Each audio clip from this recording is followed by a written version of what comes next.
आज है 7 फरवरी 2025 दिन शुक्रवार। Welcome back to clean news UP. चलिए देखते हैं उत्तर प्रदेश की 25 फटाफट बड़ी खबरों को।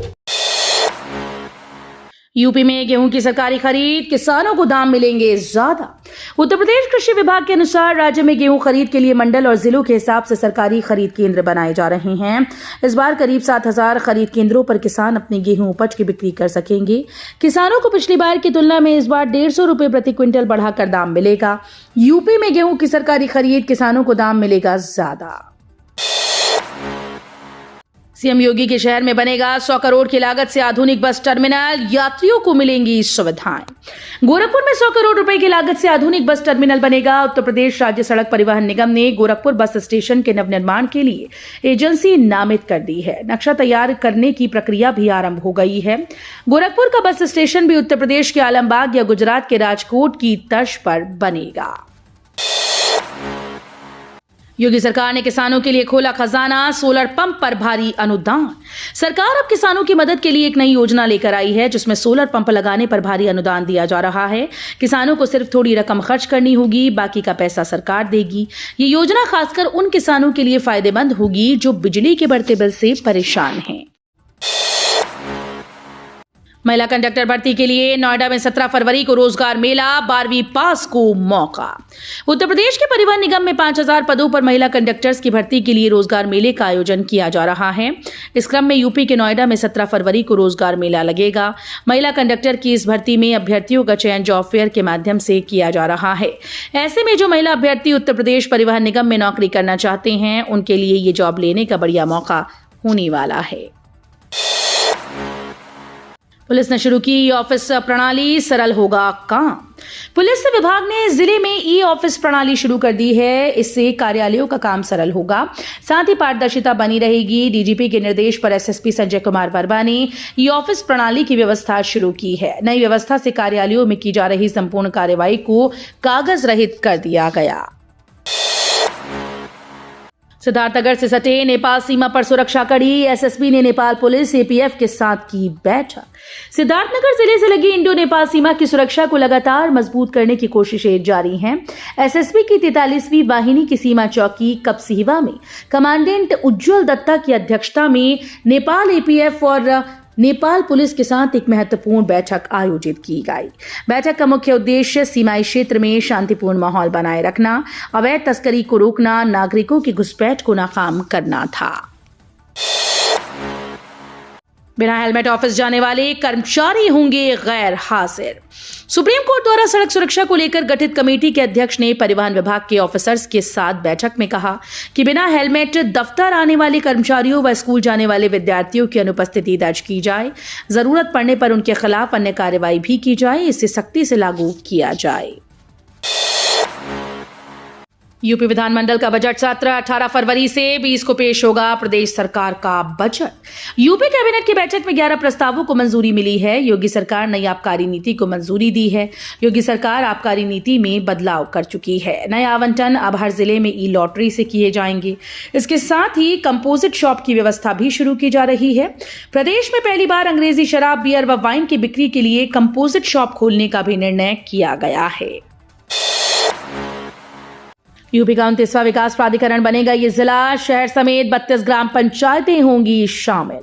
प्रदेश सरकार ने शाहजहांपुर को प्रदेश का 29वां विकास प्राधिकरण बनाया है। इससे संबंधित आवास विभाग के प्रस्ताव को कैबिनेट ने मंजूरी दे दी है। प्रस्ताव के मुताबिक नए विकास प्राधिकरण क्षेत्र में शहर के अलावा 32 ग्राम पंचायतों को शामिल किया जाएगा। आवास विभाग जल्द ही शाहजहांपुर विकास प्राधिकरण के गठन की अधिसूचना जारी करेगा। संविदा कर्मियों की छटनी से कर्मचारियों में उबाल। लखनऊ में 19 जिलों के बिजली कर्मी धरने पर बैठे। राजधानी लखनऊ में उत्तर प्रदेश पावर कॉर्पोरेशन निविदा संविदा कर्मचारी संघ के तत्वावधान में बृहस्पतिवार को लखनऊ समेत 19 जिलों के संविदा बिजली कर्मियों ने छटनी के विरोध में धरना देकर प्रदर्शन किया। प्रदर्शनकारियों ने 55 साल की उम्र पूरी करने वाली जिन संविदा कर्मियों की छटनी की, उनको वापस लेकर आदेश को निरस्त करने की आवाज उठाई। जीडीए की राप्ती नगर टाउनशिप और स्पोर्ट्स सिटी योजना में भूखंडों का आवंटन, लोगों के खिले चेहरे। गोरखपुर विकास प्राधिकरण की राप्ती नगर टाउनशिप और स्पोर्ट्स सिटी योजना में घर बनवाने की आस पाले 2500 से अधिक आवेदकों में से कई के चेहरों के भाव बदलते रहे। सभागार में ई लॉटरी से भूखंडों का आवंटन हुआ। इस दौरान कई आवंटी सभागार में मौजूद रहे तो कई अपने घर या कार्यस्थल पर मोबाइल पर आवंटन मैसेज के आने का बेसब्री से इंतजार करते रहे। 87 गांव के किसानों के बल्ले बल्ले, मुआवजे के साथ मिलेगा बड़ा लाभ। दादरी नोएडा गाजियाबाद इन्वेस्टमेंट रीजन के रूप में विकसित होने वाला नया नोएडा में 87 गांव के किसानों से जमीन समझौते के आधार पर ली जाएगी। इसकी खासियत ये होगी कि समझौता पत्र का अनुबंध साइन करते ही किसानों को उनके मुआवजे की चेक के साथ जमीन अधिग्रहण की एवज में प्राधिकरण से मिलने वाले विकसित 5% का आवासीय भूखंड का आवंटन पत्र भी दिया जाएगा। 8 फरवरी को सक्रिय होगा ताजा पश्चिमी विक्षोभ, मौसम में करेगा बड़ा उलटफेर। आईएमडी ने मौसम को लेकर अपडेट किया है, जिसके अनुसार 8 फरवरी को पश्चिमी विक्षोभ सक्रिय होगा, जिसके कारण मौसम में परिवर्तन आएगा। अधिकतम तापमान 23.8 डिग्री रहने का अनुमान है, जो सामान्य से 6 डिग्री अधिक है, जबकि न्यूनतम तापमान 10.6 डिग्री रहने का अनुमान है, जो सामान्य से 1.9 डिग्री अधिक है। कृषि मौसम वैज्ञानिक डॉक्टर एसएन सुनील पांडे ने बताया कि कानपुर मंडल सहित गंगा के मैदानी भागों में उत्तर और पश्चिम दिशा से ठंडी हवाओं के आने का क्रम जारी रहेगा। चुनाव आयोग मर गया है, सफेद कपड़ा भेंट करना होगा। मिल्कीपुर उपचुनाव पर भड़के अखिलेश यादव। समाजवादी पार्टी के राष्ट्रीय अध्यक्ष अखिलेश यादव ने मिल्कीपुर उपचुनाव को लेकर बड़ा बयान दिया। गुरुवार से दिल्ली में संसद जाने से पहले मीडिया से बातचीत में अखिलेश यादव ने कहा कि ये भाजपा का चुनाव लड़ने का तरीका है। चुनाव आयोग मर गया है, सफेद कपड़ा हमें भेंट करना पड़ेगा। इससे पहले अखिलेश यादव ने कहा कि अयोध्या की मिल्कीपुर विधानसभा उपचुनाव में भाजपा सरकार के इशारे पर लोकतंत्र और निष्पक्ष चुनाव प्रक्रिया की धज्जियां उड़ाई गई। महाकुंभ में होंगी मलखंभ कबड्डी कुश्ती प्रतियोगिता। प्रयागराज महाकुंभ में क्रीड़ा भारती की ओर से खेलकूद प्रतियोगिताओं का आयोजन होगा। इसके साथ ही इस दौरान खेलों पर सेमिनार व परिचर्चा भी होगी। प्रतियोगिताओं का आयोजन 13 फरवरी तक सेक्टर 10 प्रयागराज महाकुंभ मेला क्षेत्र में होगा। इससे कबड्डी, मलखंभ, कुश्ती और खो खो, बालक बालिका और महिला पुरुष वर्ग की प्रतियोगिता होंगी। खिलाड़ियों के ठहरने और भोजन की व्यवस्था आयोजकों के द्वारा की गई है। यूपी के जिले में 85 ग्राम पंचायतों में बड़ी गड़बड़ी, सिर्फ कागजों पर काम। यूपी के गोंडा जिले में 85 ग्राम पंचायतों में बड़ी गड़बड़ी फंस गई है। यहां के अलग अलग ब्लॉक में स्थित लगभग 85 ग्राम पंचायतें ऐसी हैं जहां पर सिर्फ कागजों में काम कराए जाने का आरोप लगाया जा रहा है। आरोपों से घिरी ऐसी पंचायतों के ग्राम प्रधानों और ग्राम पंचायत सचिवों को प्रशासन की तरफ से नोटिस जारी किया गया है, जिनसे निर्धारित तिथियों में जवाब मांगा गया। यूपी में 10.36 करोड़ बच्चे खाएंगे पेट के कीड़े मारने की दवा। राष्ट्रीय कृमि मुक्ति दिवस के मौके पर यूपी में 10 फरवरी को 1 से 19 साल के बच्चे, किशोर और युवा पेट के कीड़े मारने की दवा एल्बेंडाजोल खाएंगे। स्वास्थ्य विभाग ने इस बार 10.36 करोड़ बच्चों को इस अभियान के तहत कवर करने का लक्ष्य रखा है। 10 फरवरी को वंचित रह जाने वाले बच्चों को 14 फरवरी को मॉप अप राउंड में दवा खिलाई जाएगी। हाथ में हथकड़ी डालकर भेजना अमानवीर। बहुजन समाज पार्टी के प्रमुख मायावती ने अमेरिका द्वारा 104 भारतीय नागरिकों को निर्वासित किए जाने को लेकर कड़ा विरोध जताया। उन्होंने इस घटना को अति दुखद और देश के स्वाभिमान को ठेस पहुंचाने वाला बताया। मायावती ने कहा कि कैदियों से भी बदतर हालत में वापस लौटाए गए भारतीयों के संबंध केंद्र सरकार का बयान लीपापोती करने वाला है। चारधाम यात्रा के रजिस्ट्रेशन अगले हफ्ते से होंगे शुरू। वीआईपी दर्शन व्यवस्था बंद। उत्तराखंड में केदारनाथ, बद्रीनाथ सहित चारधाम यात्रा में आने वाले श्रद्धालुओं के लिए ऑनलाइन रजिस्ट्रेशन की व्यवस्था अगले हफ्ते से शुरू हो जाएगी। इसके लिए मुख्य सचिव के माध्यम से सभी राज्यों के मुख्य सचिवों को पत्र भेजे जाएंगे। चारधाम यात्रा शुरू होने के बाद पहले महीने में वीआईपी दर्शन पर बंद रहेगा।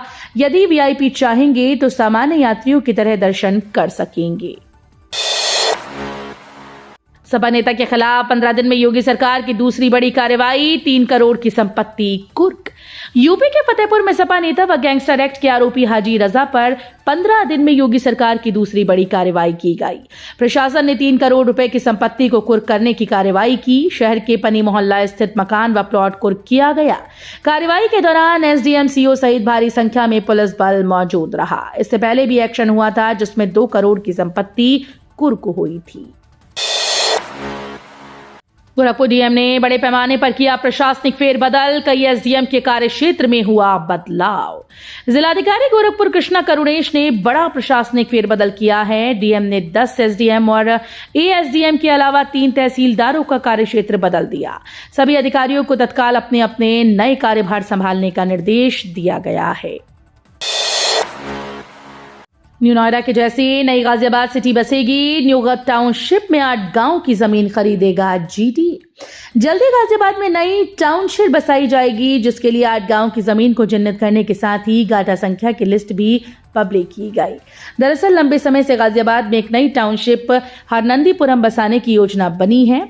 इसी के लिए 8 गांव की करीब 462 हेक्टेयर जमीन खरीदी जाएगी। जीडीए ने टाउनशिप के विकास के लिए जमीन चिन्हित कर ली है। यूपी बीएड प्रवेश परीक्षा का ऐलान। उत्तर प्रदेश बीएड के संयुक्त प्रवेश परीक्षा के लिए रजिस्ट्रेशन 15 फरवरी से शुरू होंगे। इस बार भी बुंदेलखंड विश्वविद्यालय झांसी ही बीएड प्रवेश परीक्षा कराएगा। परीक्षा आयोजक बुंदेलखंड विश्वविद्यालय ने इस बाबत नोटिस जारी कर कहा कि उत्तर प्रदेश राज्य विश्वविद्यालय व उनसे संबद्ध घटक कॉलेजेस में शैक्षणिक सत्र 2025-27 के बीएड कोर्स में दाखिले के लिए राज्य स्तरीय 2 वर्षीय बीएड संयुक्त प्रवेश परीक्षा 2025 के लिए ऑनलाइन आवेदन पर 15 फरवरी 2025 से 15 मार्च 2025 के बीच लिए जाएंगे। टीम इंडिया ने तूफानी अंदाज में जीता नागपुर ओडीआई मैच, इंग्लैंड को बुरी तरह से धोया। भारत ने इंग्लैंड को सीरीज के पहले वनडे मैच में 4 विकेट से हरा दिया। पहले बैटिंग करते हुए इंग्लैंड ने 249 रन का लक्ष्य दिया था। जवाब में भारतीय टीम ने 38.4 ओवर में मैच अपने नाम कर लिया। शुभमन गिल ने सबसे ज्यादा 87 रन की पारी खेली। इसके अलावा श्रेयस अय्यर ने 59 और अक्षर पटेल ने 52 रन बनाए। इनकम टैक्स पर नए बिल को मंजूरी देगी सरकार, टैक्स पेयर्स को मिलेगी राहत। टैक्स सिस्टम को आसान और पारदर्शी बनाने के लिए केंद्र सरकार नया इनकम टैक्स बिल लेकर आ रही है। इस बिल को आज 7 फरवरी को होने वाली कैबिनेट की बैठक में मंजूरी मिलने की संभावना है। इस मंजूरी के बाद अगले हफ्ते लोकसभा में बिल को पेश किया जा सकता है।